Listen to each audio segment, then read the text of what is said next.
And I got a recording in progress, so just got it. Okay. So what I'm going to do is go over a presentation that we had done for the state agencies.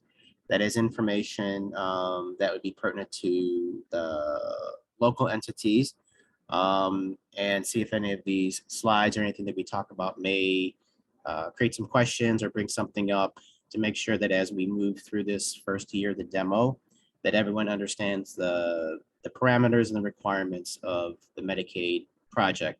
USDA, this USDA demo is for the purpose of seeing the viability, the success, what type of costs are involved if we were to expand the ability to match Medicaid records nationwide. So what we do is states go through this process, they run direct certification, then at the end of the year, we'll be going back to the state of Louisiana and some local entities, asking them for data so that we can look at it and see what kind of impact and what kind of cost the addition of Medicaid free and reduced price records made within the state and the local schools.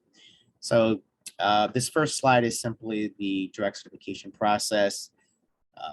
Similar to SNAP, you have the state Medicaid agency is identifying those children who meet the 185 and under the free and reduced priced income levels, and they're providing those records over to the state agency for matching purposes, and then providing to the local entities those records which have been identified as free or reduced price. States do this a little differently. In some states, the parsing is done by the Medicaid agency. They're providing them files for free only and then reduced only. And then in some states, the Medicaid agency basically just turns over an income calculation, and that parsing and separation is done at the state level. Either way is fine. The end result is getting to the local entities records for Medicaid that identifies the kid as both either free or reduced price. For our purposes, Medicaid does not include all kids who would be defined as Medicaid that you may know. The big difference for what our program is that, in case you've got, you might have people who ask you, my kid is on Medicaid. Our requirement is that there must be an income test. So some kids are enrolled in a federally funded Medicaid program. It may be an emergency, they may have a disability, and those children are what we refer to as categorically eligible. There is no income test. It's because you meet these other qualifications, your child can participate in Medicaid and receive Medicaid benefits. Those children are not included because we require an income test in order to identify those children who meet the free or reduced price calculation. So if a family calls you and says, I understand that if you're on Medicaid, you get, free meals. Why are we not receiving that? The next question you want to ask is, what is your Medicaid program? Because if it's a CAT-L, then they're not going to be included. For our demonstration projects, the child must receive Medicaid or live in a household with another child who receives Medicaid. That would be a extended eligibility, and then has family income measured by Medicaid prior to any of the expense-related blocks or disregards that Medicaid has. The National School Lunch Program doesn't allow for these disregards. So Medicaid's calculation of the income levels that they're providing back to the Louisiana Department of Education are going to be absent those disregards. That's already been confirmed, so this is not something you have to worry about. But again, if the question were ever to come up locally about a Medicaid recipient, another possibility is that they're a Medicaid recipient who happens to be over income for our purposes. We're using the same standards as you do for that you do for normal, free, and reduced price. That's the 130 and 185. Definition in this demonstration project, the income, as I spoke about, is going to be without that expense block or other disregard. The Medicaid agency, prior to allowing the match process, we confirmed with all the states to make sure that their income calculations were being done properly. So it's nothing that you as a local entity have to worry about. There are two types of income for Medicaid calculation. The first, and this is the predominant, is referred to as MAGI, modified adjusted gross income.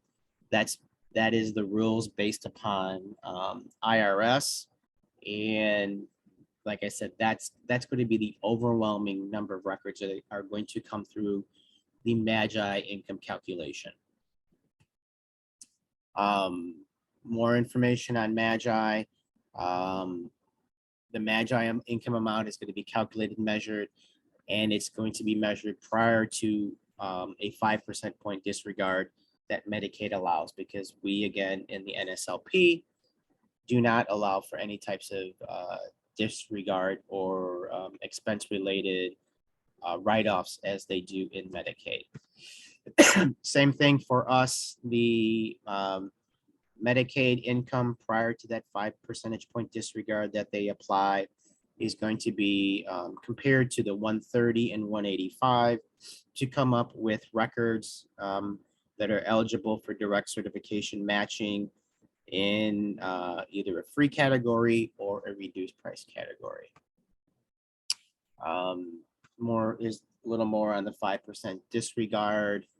We know that these are being applied differently throughout the states, regardless of the application method that may be being used in, say, Texas or Arkansas. The result is the same, and these are all things that have already been confirmed with the state of Louisiana prior to you receiving your first match opportunity. To kind of give you some background on MAGI examples, if the state's Medicaid income standard was 133% of the FPL, and the child's MAGI income was 129, then they would be approved for Medicaid participation because they were below without the application of a Medicaid disregard. And then they would also be approved for free meals for us because they're at 129. There's no application of a 5%. In this example, the state Medicaid income standard is 133. The income was 134. The state has a 5% point disregard that they're allowed to apply, and that gets them down to 129. So for Medicaid purposes, that child meets their income standards. But for our purposes, because we're not allowed to apply the 5%, the Medicaid agency would provide to LDE that income as 134, and they would not be a free household. They would be a reduced price because they are over the 130. So again, this kind of shows you that the income calculation is prior to a MAGI, prior to a disregard. So if you ever have someone come in and they would say to you, well, the income standard was 132 or 133, and they told us we were eligible, why am I not getting free meals? Or, at the 185 and the disregard brought them below 185 for an income standard. It's important to remember that the reason that they may not be on your list for either free or reduced is because there's an application of this 5% disregard on the Medicaid program that allows more individuals to participate in Medicaid. It is not allowed in the National School Lunch Program. So you are going to have a small percentage of households who are either moved from free to reduced or from what would be a reduced price calculation to a paid level.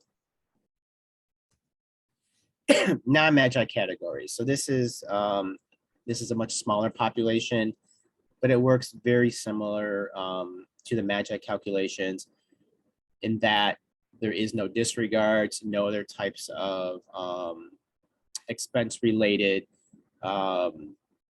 disregards that are allowed for the non-MAGIs.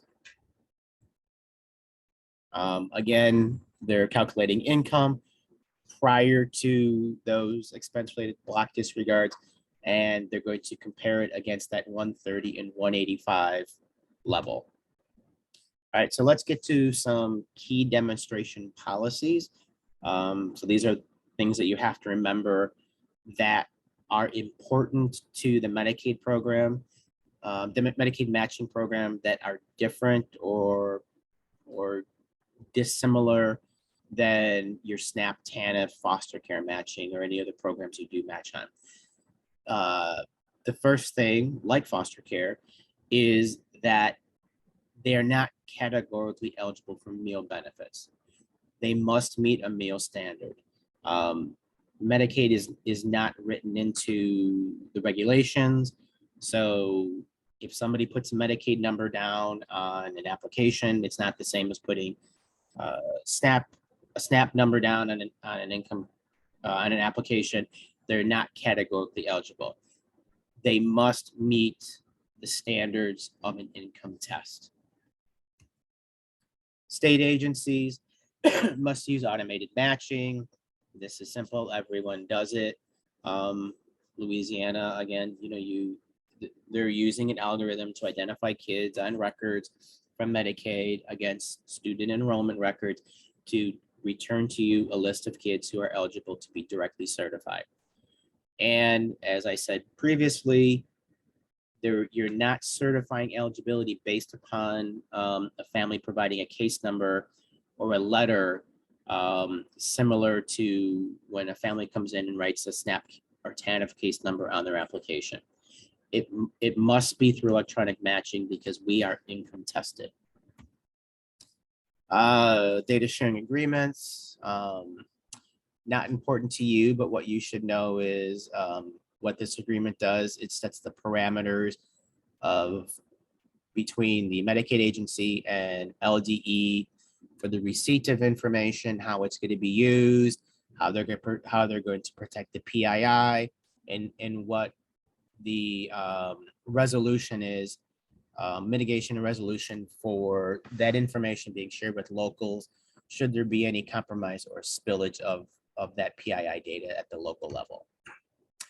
The timing of the project, they were to start, this is my current demonstration, so this is for next year. They were to start on or about July 1st of 2022. And the reason that we want to start at or about the beginning of the school year is because that's when most of your direct certifications are handled, right? So we wanted to make sure that when state agencies were applying, you as a local entities would receive your information for your records, for your matches at the beginning of the year, and you would not have to send out notices, and review and go through applications. So I'm going to now share my screen for the Q&As. Find show all windows. And Mr. Templin, we do have a question, which is when a student is eligible through SNAP and is also on the reduced Medicaid list, how should that student be categorized? All right, so one of the main tenets of the program is that no student should have his or her benefit level reduced by Medicaid participation. So and I'll have it, this is my Q&A. Do I have it here? Okay. All right. So this is the direct certification program hierarchy. All right. And as you can see, and everyone, can you see this okay? Is it readable? I want to make sure. Yes, it's readable. Okay, good. I want to make sure it's picking up. All right. So the hierarchy for direct certification is SNAP primary, right? That's the requirement.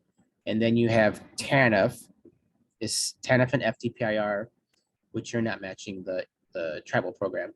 So TANF is next. And then your other sources of eligibility, foster, migrant, homeless, runaways, Head Start, in no particular order. So those programs get matched first, priority first. But there may be a situation in which you have a SNAP, somebody's on SNAP in July, and then a few months later, you receive a Medicaid reduced price meal at Medicaid reduced record. Your system should not override that Medicaid reduced price because you've already identified that that child is direct certification SNAP. So they are already free. They are free for the entire year. Similar to an application that somebody submits, that's a free application.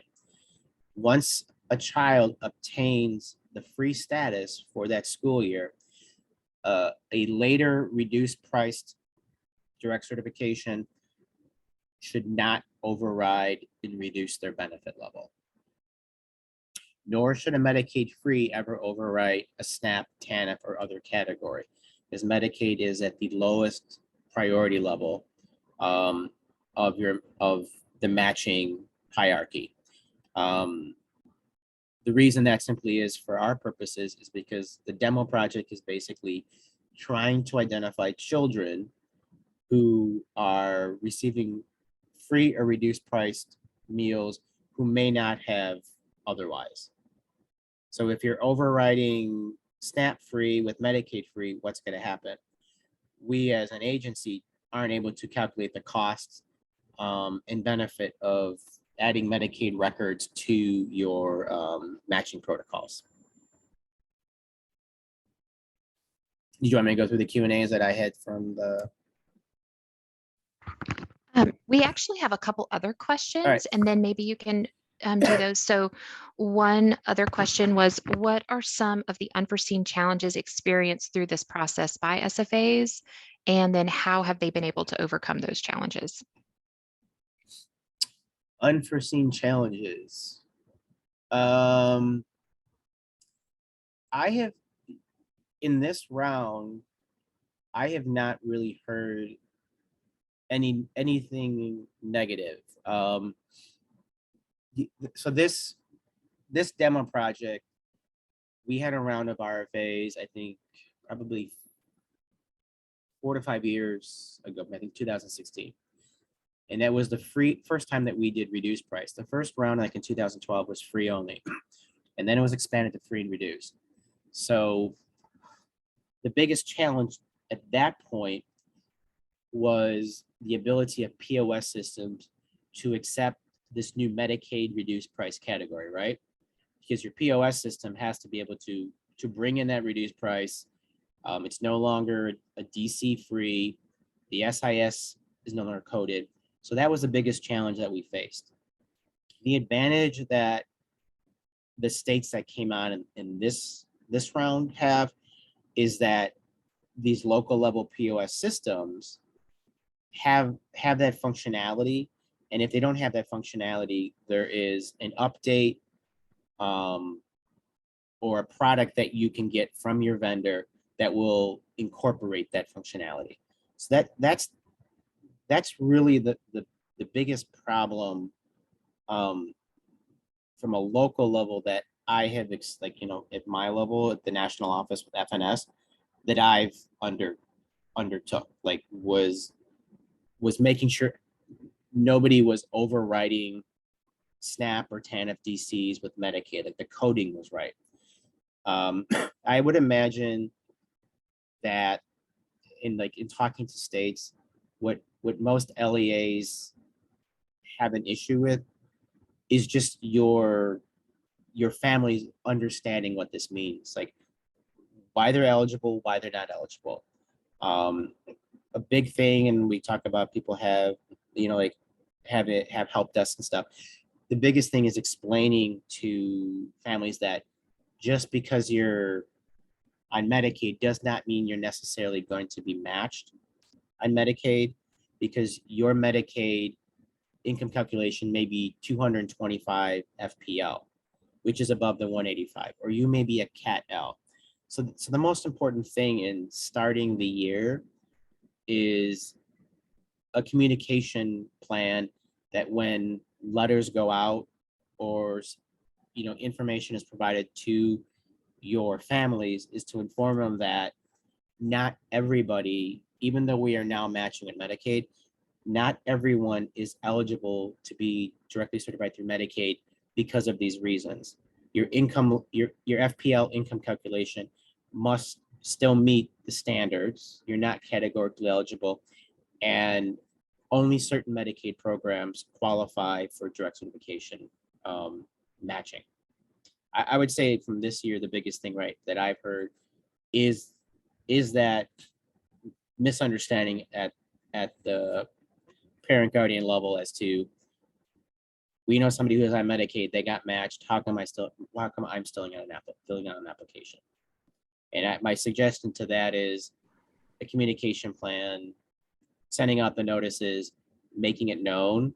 But again, like I have to be, it's still logical that as much as you may do, families aren't necessarily always going to read it or understand what you're doing. So but as long as you make the information available, you may head off some of the questions that you get.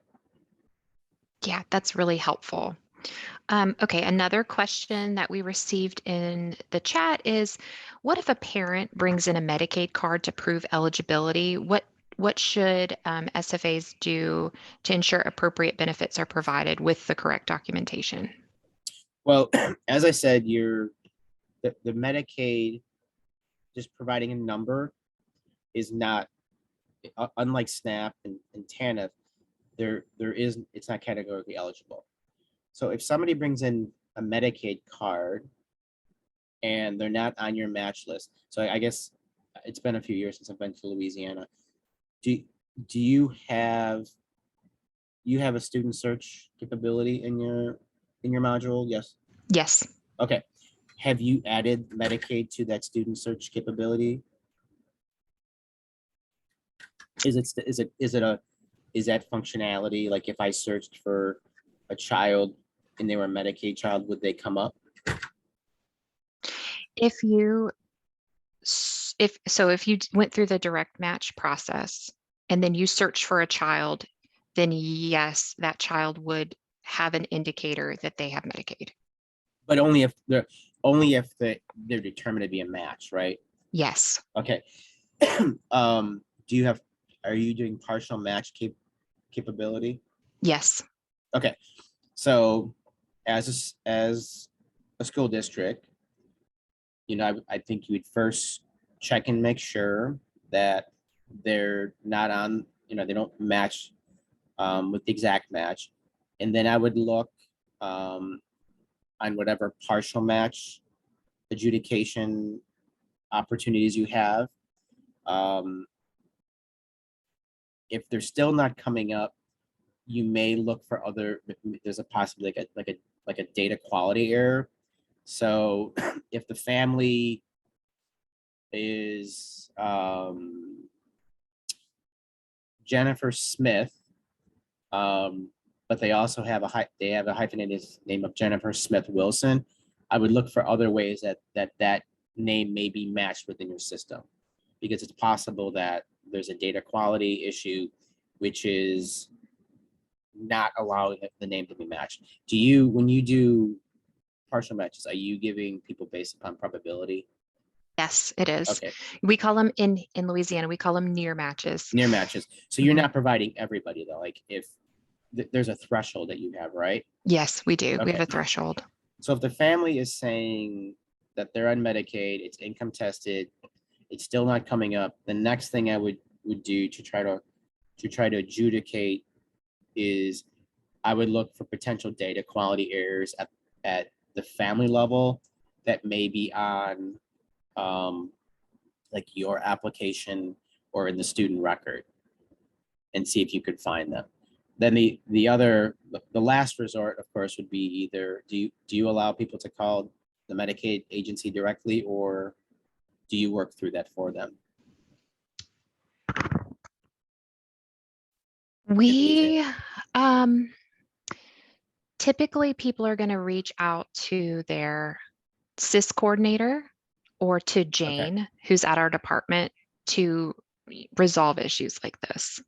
Okay, so then if after doing all those searches, if the family's adamant, I think the last resort would then be to send an inquiry to your CMS or your Medicaid agency to be like, hey, this family, they have a kid, Joe Templin, and they have a Medicaid card, they're not coming up. Can you identify if this kid, for some reason, was left off the query and they were supposed to? And then the Medicaid agency could come back and say, you know, we've done the search for you on this. That family is at 195% FPL, and that's why they're not on the list. Because again, what you're getting is like unlike SNAP, or if you're on, you're SNAP eligible, not everybody on Medicaid is going to be eligible for direct certification matching. We have income test requirements, and then we have an FPL, because in so many states, the FPL for Medicaid is well above the 185 that we have. So those are the steps that I would take. I would adjudicate with available data. I would try to work the partial match, look for potential data quality errors, ask them, is there different spellings of your child's name? Have you had hyphenated names? Have you changed the last name? Look for something. Because one of the problems, and I don't know where they're at with this, but Medicaid, from what I understand, during COVID, basically froze everybody. So if you have a situation where it's been a couple years since somebody updated any type of information on, like, within the Medicaid system, it's very possible that you could have like kids who change, last names or something, or a change in data quality. So I would ask the family, like, has anything changed in, like, I would call it your primary data attributes, right? Like your first name, last name, date of birth. Has anything changed with that? And then you can search through that way. And if nothing comes up, then I would go to the Medicaid agency as the last resort. But minimizing how much you have to go back and forth to the Medicaid agency. I would use the available functionality of that direct certification user interface to look for that child. And the end result may be that they're just not eligible because they are in Medicaid for an emergency medical situation that they qualify for.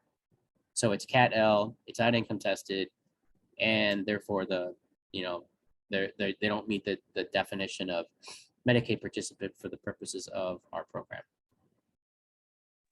Would also an alternative be that you would just simply say, could you fill out an income application, and then we can determine your eligibility? Oh yeah, but if someone fills an application and they're not free, right? Then like you would do the extra work if they're like, I'm supposed to be free and my income application is I'm a paid person. That option is always available to somebody. But your goal is to, of course, directly certify them if at all possible. Yeah, so you would try to search any avenues that you could to directly certify them before then saying as a last alternative, you could fill out an application and that would show whether or not you're eligible. Okay, that Yeah, I makes mean, sense. and I don't know how big the district is who asked the question. I mean, like if you get like, 500,000 kids, like things are different. But what I would do is I would take the application that, like, if they haven't filled an application yet, I would just have them do it that day. You can process the application and then work the human adjudication of the Medicaid information, simultaneously or afterwards, right? I think that's a really good idea. Yeah, I would just take the application and be like, all right, I'll take your information. Direct certification Medicaid is different in that you're not Cat L, so I can't just take the card as documentation that you would be DCM, but I have several opportunities available for me to look and see if you qualify as DCM free or reduced price underneath the parameters of being eligible for the program underneath Medicaid. I would take the application up front. I mean, but if someone's already done the application and they're like paid a reduced price, and then they say, well, hey, I have a card here and I hear people are Medicaid, then you already have the application, and then you work the human adjudication with the Medicaid information. Thank you. I think that's very clear now on what needs to be done at the local level. Was there another one, or do you want me to move through the?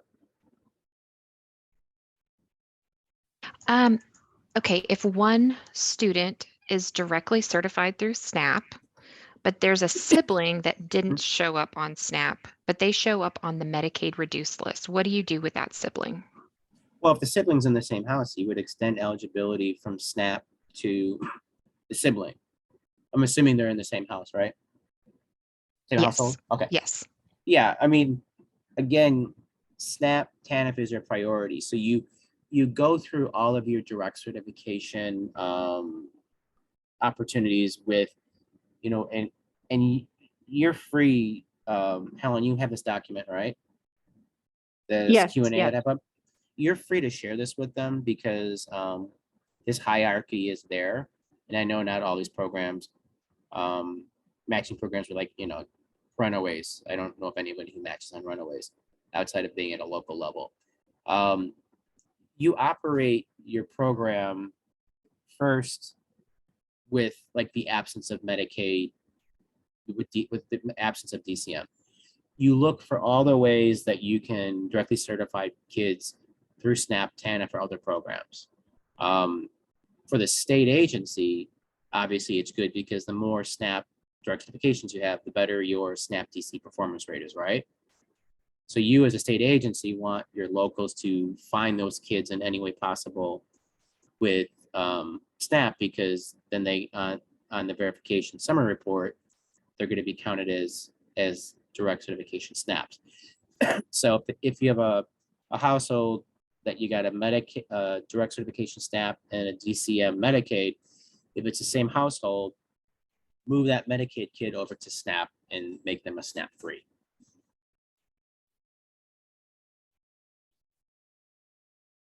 Okay, that makes sense. Thank you.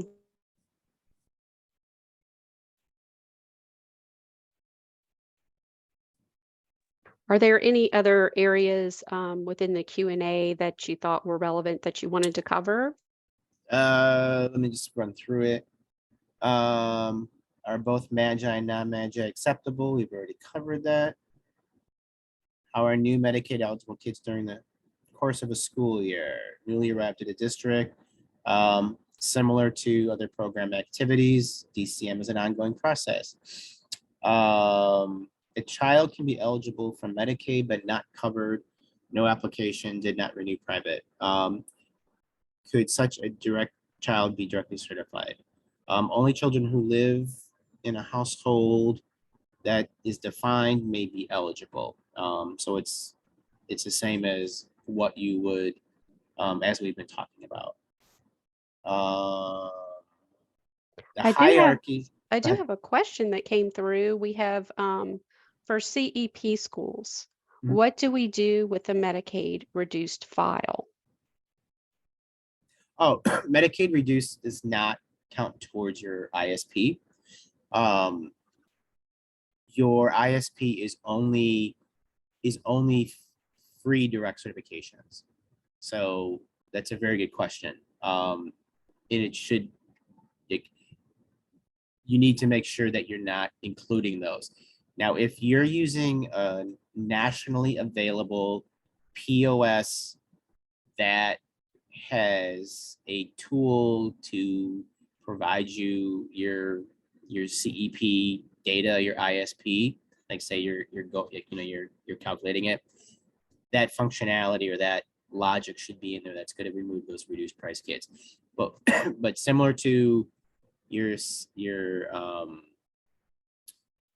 similar to SNAP and TANF, which are free, the only DCM kids that you should be including are your DCM free kids, because that's what the ISP is built on. That's a very good question. Glad someone brought that up.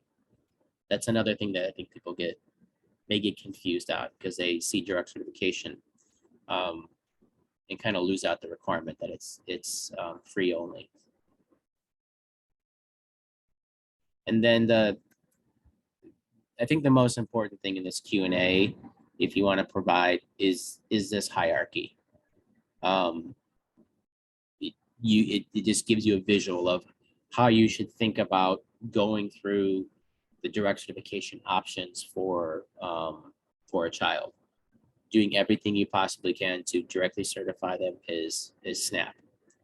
And then when everything has been exhausted, that's where you look for the DCM free and the DCM reduced, overriding an application of that is the like benefit level, but not overriding an application that's free for Medicaid reduced price, making certain that you're not accidentally doing that, because you do not want to damage a child's benefit level just because you're getting these Medicaid reduced price records in.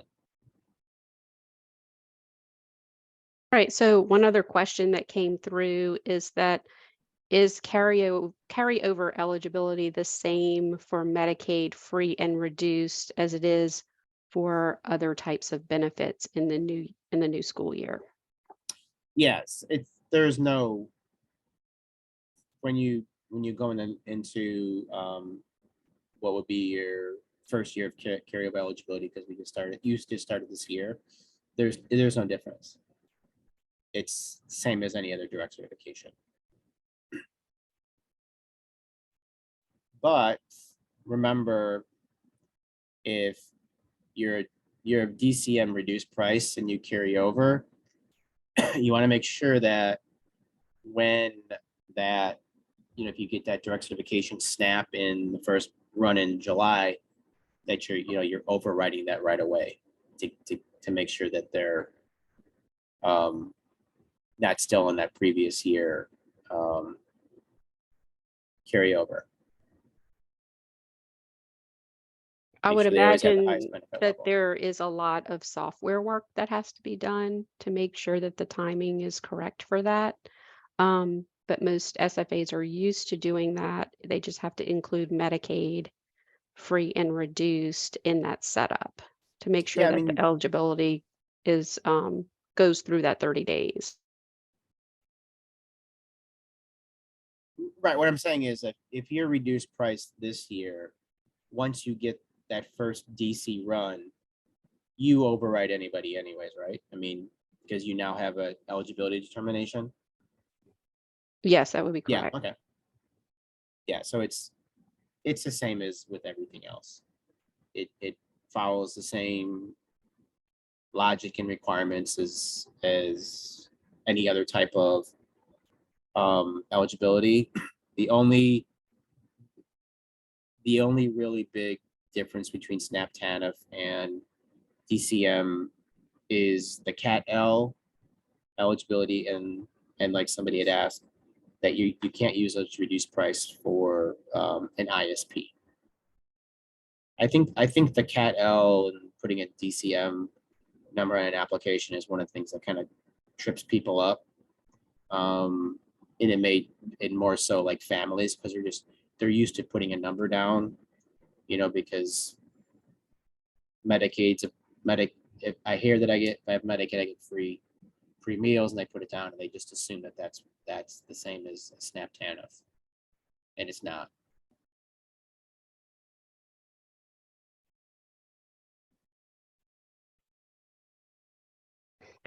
Okay, it looks like we have covered all questions. If anyone else wants to put in a question, right now, please go ahead and do that. Before I will check again just to make sure that there are no more questions remaining, but I did want to really thank you, Joseph Templin, for speaking with us today. I know that you're at a meeting and very busy, and we appreciate your time and the overview, and it was very informative. I know a lot of my questions were answered, and I think that will be the same for our participants today and those that view the recorded session. Well, I actually enjoy the opportunity to have this diversion from the week-long conference. Wonderful. I'd rather enjoy talking about this versus Versus the various topics. yeah, being in a 600 person general session. So I know about this. So Okay. Well, Stephanie, I don't know if you had any more questions, or Judy. It looks like we've covered everything, and I appreciate your time so much. all right, well, maybe I'll see you in Baton Rouge in a few weeks. Sounds Yeah. wonderful. Thank Yeah. you. All right, take it easy. Thank you, All right. Joseph. We appreciate it. You too. Bye-bye. See you later. Bye-bye. So for everyone else in attendance, we are going to continue office hours. We're going to continue it through 2 o'clock. So please go ahead and put in any questions into chat, and How are you? we'll be Happy here. birthday early. I looked at my calendar wrong. I was thinking it was last Saturday. Judy, you're still on microphone. So I just wanted to let everybody know that we'll be here on standby to answer your questions, and through 2 o'clock. So we're hoping that we'll see some more requests come through.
It looks like we have about 15 minutes left. Does anybody on the call have any questions about the monthly call that we had yesterday?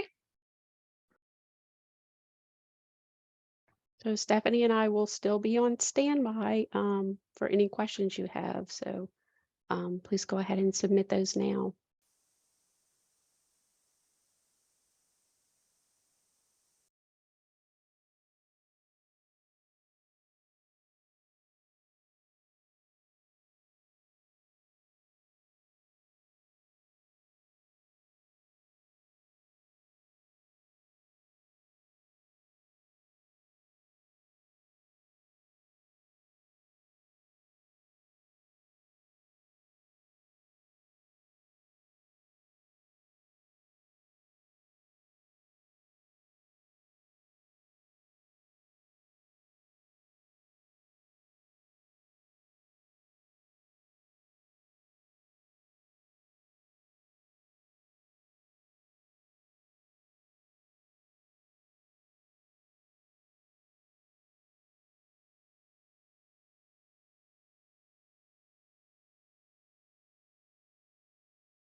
Since I'm here right now, I wanted to let everybody know that the 2022 NSLP equipment grant is now open for applications. So anyone who has not already applied, please go into the online system and put in an application for your eligible sites.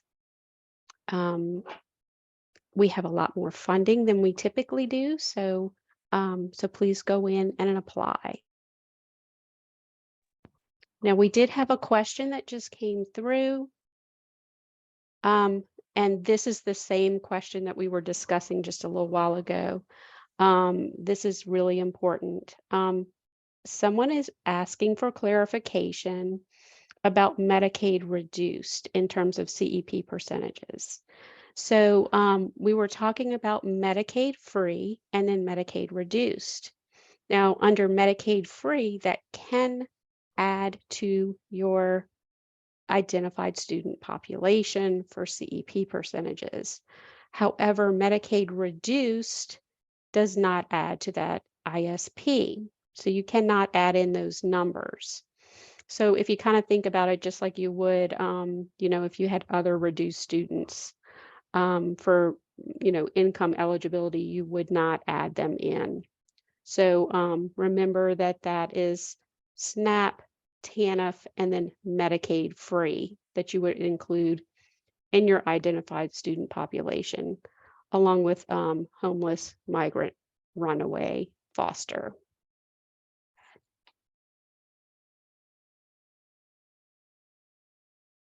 eScholar should help whenever you're going to next year when we do CEP Manager again. eScholar should pull your Medicaid free students into your ISP and not pull those Medicaid reduced students into your ISP.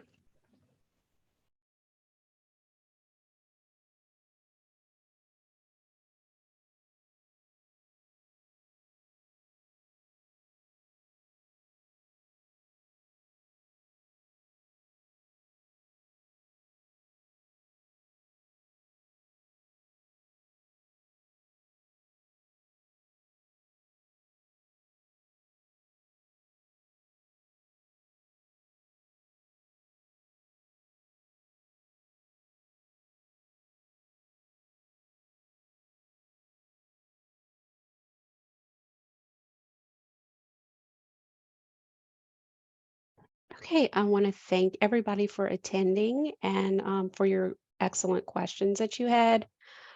We are going to post this recording on LouisianaFitKids.com. So, please take a chance to go through the session again if maybe you had to come in late or you had other things going on during the meeting. Thanks again for your attendance, and we're going to go ahead and close the meeting for today. Please let us know if you have any follow-up questions. Sometimes after it sinks in, that's when the questions start to pop up. And you can email us at childnutritionprograms@la.gov, or you can give us a call at 225-342-9661. Have a good afternoon.